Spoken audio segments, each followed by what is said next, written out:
Every single day that you wake up and don't take command of your life, something else does. That's the raw truth. Life isn't neutral. It's always moving, always shifting, always trying to mold you. If you're not the one actively shaping who you are, what you believe, and where you're headed, then the world will do it for you. And the world doesn't care about your greatness. The world only cares about convenience, distraction, and comfort. It will happily keep you in the loop of the average life, one day blending into the next, until you can't even tell when you stopped living and just started existing. This is a fight, not the kind of fight you see in a ring with gloves and rules. This is a quiet fight, fought in mind, in the heart, in the choices no one sees. Every time you hit the snooze button on your goals, every time you choose what's easy over what's right, you're giving up territory.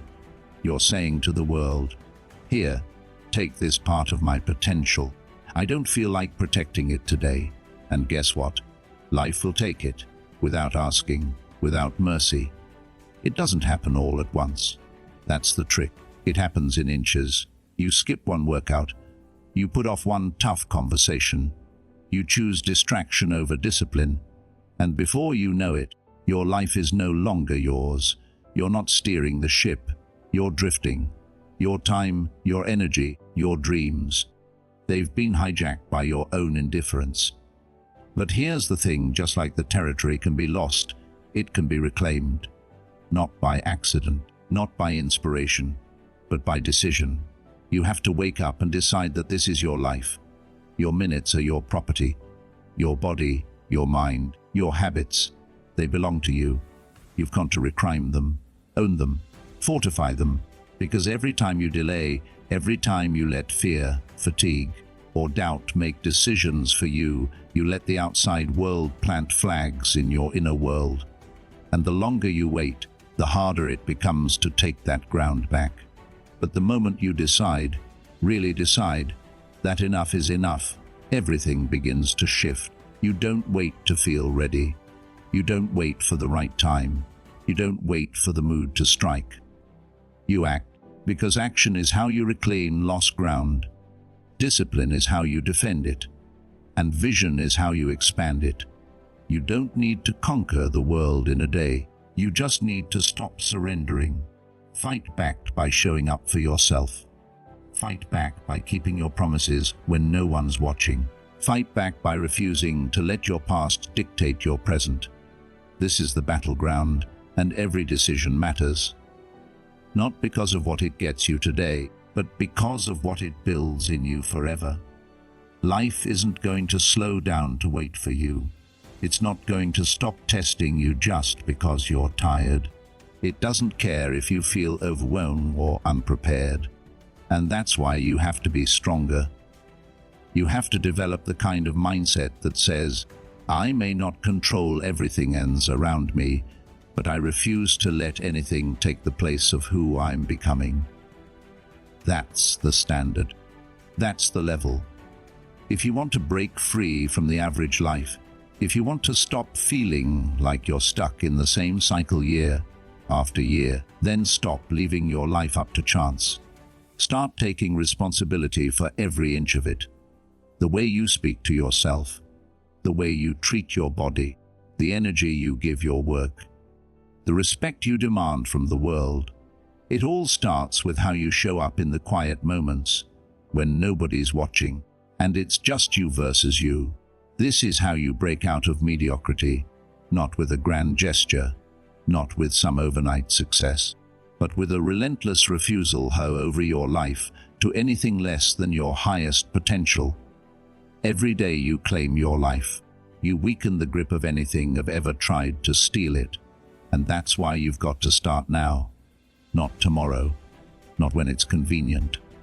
Now, because if you don't claim your life today, life will claim it for you.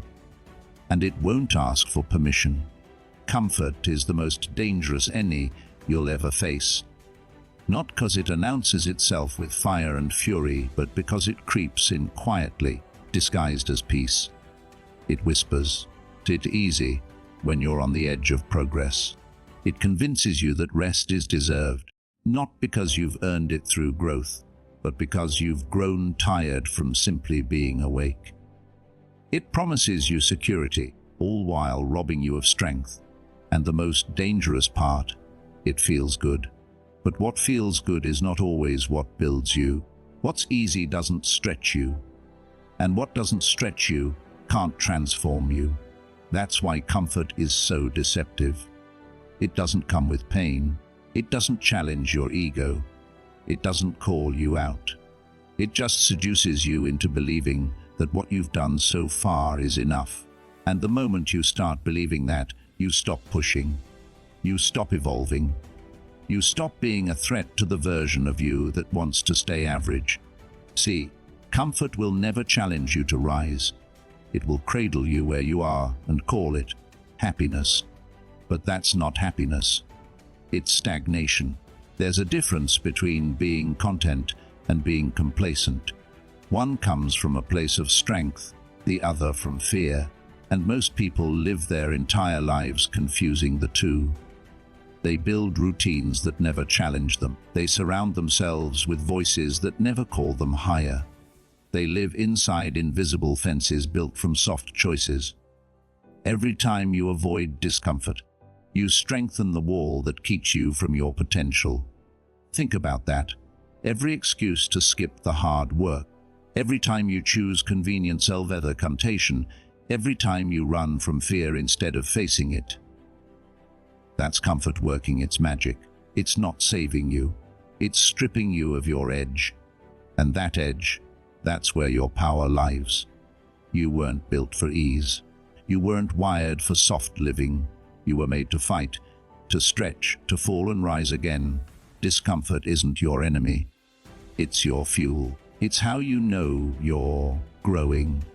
Comfort, on the other hand, is the padded cell that keeps you docile, keeps you small, keeps you thinking you're safe, when really you're shrinking. Now here's the brutal truth. Most people would rather feel good than be great. They'd rather stay warm than risk the fire of transformation. They want the result without the discipline. They want freedom without the sacrifice. But that's not how this works. You want to break free from the average life. Then stop living like everyone else. Stop chasing comfort like it's the prize. Look around. Everything worthwhile is on the other side of hard. Strength, mastery, clarity, confidence. They don't come from what's easy. They're forged in the fire of what you didn't want to do, but did anyway. And every time you choose that path, even when it sucks, even when no one sees it, you sherpa your soul. You gain territory in your life that comfort was trying to take from you. And let's not pretend it's easy. It's not. You'll have to face parts of yourself that you've kept hidden. You'll have to deal with fear, with failure, with fatigue. But through all of that, you'll become someone who can stand strong when others fold. Someone who doesn't need the world to be easy, because you've made yourself strong. That's the kind of power no one can give you, and no one can take away. So if you're serious about breaking out of the average life, stop worshipping comfort. Start chasing challenge. Start welcoming struggle. Let the pain refine you, inskind diffuse you. Let the discomfort show you where your real work is. Because the enemy doesn't always show up with a weapon. Sometimes it shows up in a soft bed, a skipped workout, or a postponed dream. And the cost of comfort is never just one day. It's momentum. It's confidence. It's the silent corrosion of who you could have been. Don't fall for it. Don't let it lull you into mediocrity. You were built for more, and that more will only come when you stop flirting with what feels good and start committing to what builds you. So when comfort calls, don't answer. Choose discomfort. Choose Gru's greatness, even when it hurts, especially when it hurts. Everyone wants to feel motivated. They wait for it like the weather, hoping, wishing, checking if today's the day it finally arrives. But what happens when it doesn't? What happens when motivation sleeps in, but life still demands your focus, your effort, your grind? I'll tell you what happens. You either step up with discipline or you stay down and lose. That's the difference between rise and those who stay stuck. The disciplined don't wait to feel like it. They just do it. Motivation is a feeling, and feelings are fragile. They change with sleep, with mood, with weather, with the opinions of others. One bad comment can knock your motivation flat. One setback, and suddenly you feel inspired. If your whole system is built on waiting to be inspired, you're playing a losing game. You're leaving your future up to how you feel. And that's no way to lead a life, let alone dominate one. Discipline is different. Discipline doesn't care how you feel. It doesn't care what the temperature is, what time it is, whether your friends are on board or not. Discipline is the decision to do it anyway, every single day, even when it's boring, even when it hurts, even when nobody claps. Discipline is showing up when your mind gives you 100 reasons to stay home. It's refusing to negotiate with weakness. It's not flashy. It's not sexy. It's just consistent. And that's the thing. We glorify motivation because it's loud. It's energetic. It gets the music pumping, the adrenaline going. But that's not where greatness lives. Greatness lives in the quiet, thankless moments when you choose the hard thing again and again. Greatness is built in the early mornings when no one's watching. In the late nights when you could quit, but you don't. Motivation might get you started, but discipline keeps you going. And going is what separates winners from wishers. I'm not saying motivation is useless. It has its place. It can spark a fire. It can kick off the first rep. But discipline is the oxygen that keeps the fire burning when the spark dies out. Because believe me, the spark will die out. Life will throw water on it. That excitement you had on day 1, it'll fade by day 7. That hype you felt at the beginning of the month, it'll disappear when the grind gets real. That's when discipline takes over. And it's not about being perfect. It's not about being robotic. It's about choosing your future self over your current mood. That's the real fight. Every single day, in every decision, choosing who you want to become over who you feel like being. You won't always win that fight, but the more you win, the more powerful you become. Because with every act of discipline, you're building trust with yourself. You're proving that your word means something, that you don't just say things, you pull them. People will say, "How do you stay so consistent?" And the answer is simple. I stopped waiting to feel like it. I removed the option to negotiate. It's not a question of if I'll show up. It's already decided. The moment you make your commitments non-negotiable, your life changes. Discipline gives you freedom because it frees you from the roller coaster of mood and emotion. It anchors you. It grounds you. It puts you in control. And that's what this is really about. Control. Discipline is self-mastery. It's proof that your impulses don't own you, that your excuses don't lead you, that your dreams are backed by action, not just words. Because dreams without discipline, they're just fantasies, empty hopes floating in a world that rewards effort, not intention. So you want to break free from average. Stop chasing motivation and start forging discipline. Show up when it's hard. Train when it's cold. Speak truth when it's uncomfortable. Do the right thing when nobody's clapping. Stack those reps of effort, a focus of doing the damn work whether or not it feels good. Because those reps, that's how you build the life you actually want. Not the one you fantasize about when you're feeling inspired. Discipline is the weapon. Use it daily. Wield it like your life depends on it. Because it does. Before you win any battle out there in the world, before you claim success, before you overcome failure, before you change your life, you've got to conquer the territory that decides everything, your own mind.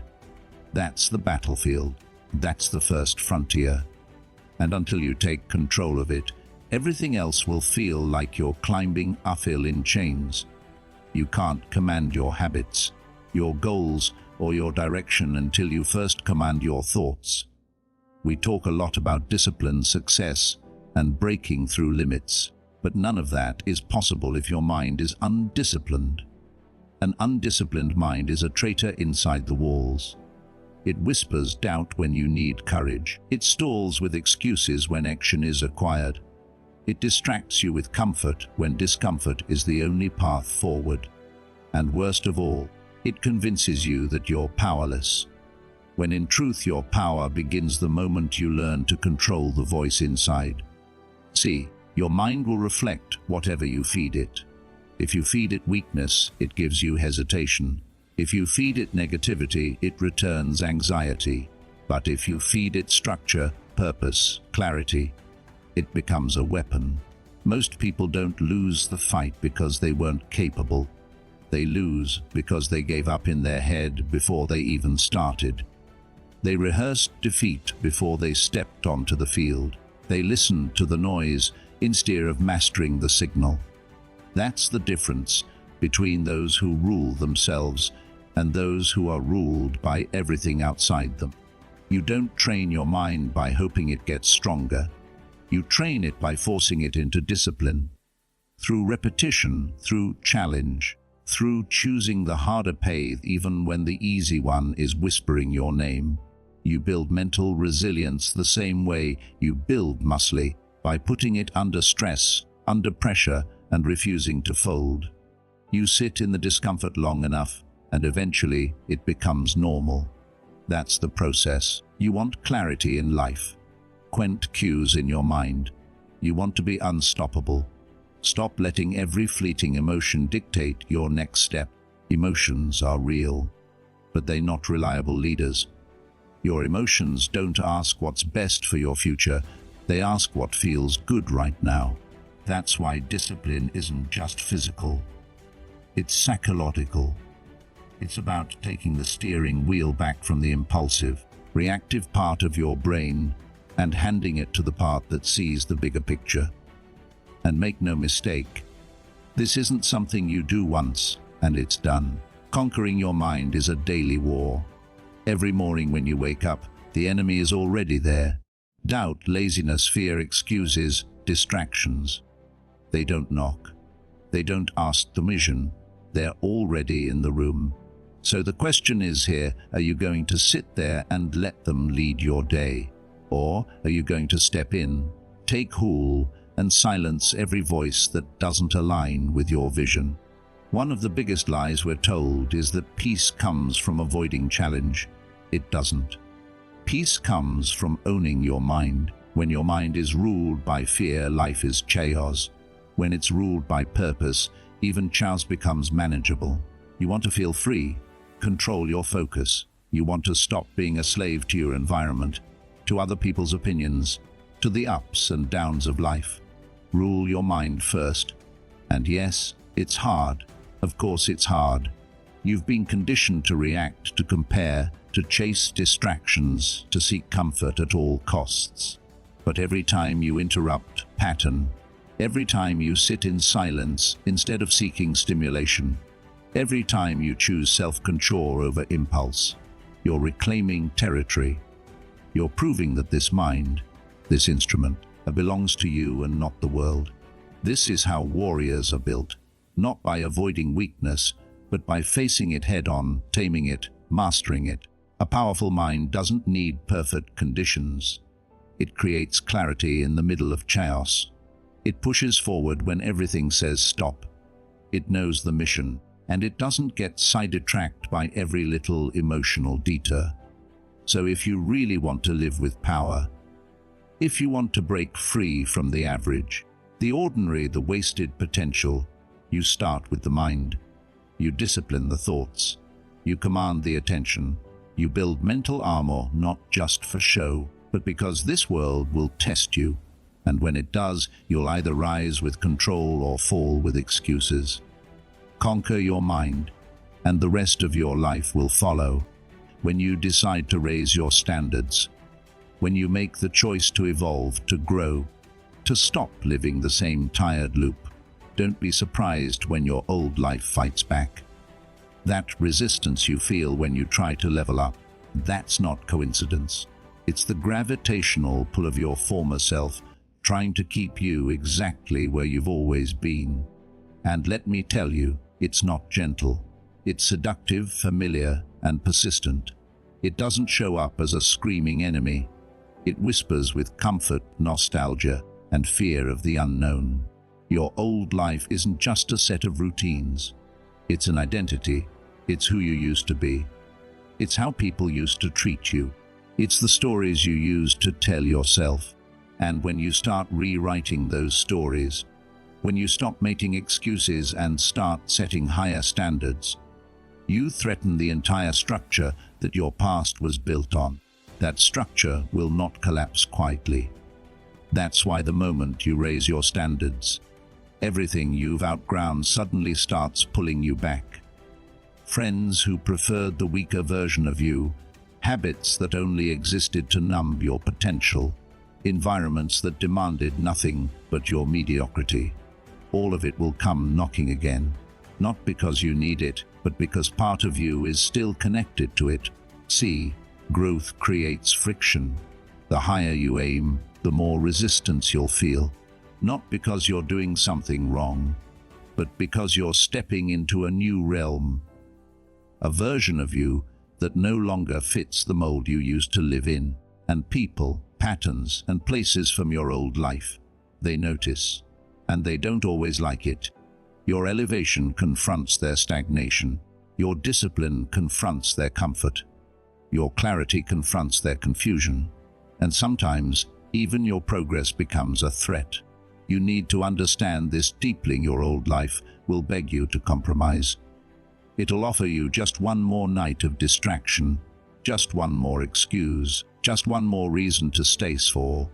But one more always becomes 10 more, and 10 more becomes your new reality. That's how people relapse into the life they swore they were done with, by believing they could flirt with the past and still build the future. You don't build a new life wild standards. You don't create a new identity with the same weak boundaries. If you want to live different, you have to think, act, and decide different. You have to protect the new standards like your life depends on it. Because it does. Every time you let the old life sneak back in, you dilute the future you're trying to construct. This is war, and your battlefield is the gap between you were and who you're becoming. There will be moments when the area feels easier, when being average feels safer than being excellent, when staying quiet feels more comfortable than speaking truth, when numbing out feels more pleasant than leaning into the pain of change. In those moments, you must remember the old life is a trap dressed as a sanctuary. It feels safe because it's known. But nothing grows there. Nothing powerful is born in stagnation. Real transformation requires that you hold the line. It's not about being perfect. It's about being loyal to your new values, your new vision, your new mindset. You've got to be able to look at the chaos and say, that's not who I am anymore. Even if it still tempts you, even if part of you still misses it, you can miss your old life and still not go back to it. That's discipline. That's strength. The people who build powerful lives, who rise, who lead, who become unshakable, they aren't superhuman. They just refuse to negotiate with their old self. They expect the resistance, they face the discomfort, and they keep pushing anyway. They don't wait for permission. They don't hope for less struggle. They learn to struggle forward. So, when the voices of your past grow loud, when the world offers you the easy way out, when your own mind starts to wonder if you're really capable of becoming something more, remember this. Resistance is a sign that you're moving in the right direction. If nothing is pushing back, you're not pushing far enough. Hold the line. Your old life wants you back, but your future needs you more.